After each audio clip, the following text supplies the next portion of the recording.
Hey, Coach Parker. So I imagine that many of you feel unsupported in the world that we live in.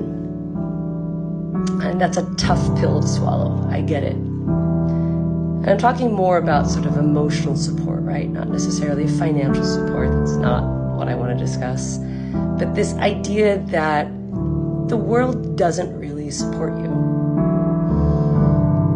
So it's important at this point to understand who your supporters are. To really evaluate your family, your friends, and even your partner. And how do they support you? And it's also as important to figure out ways to support yourself.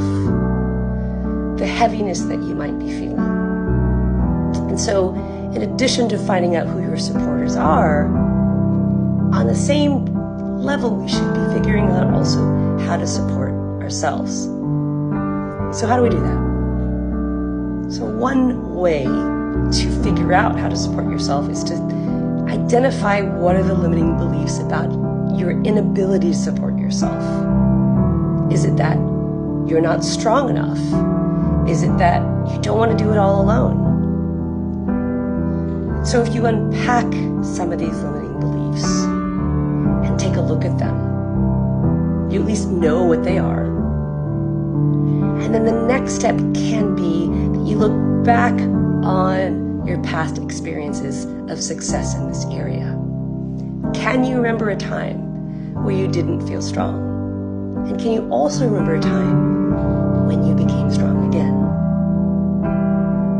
A breakup, for example.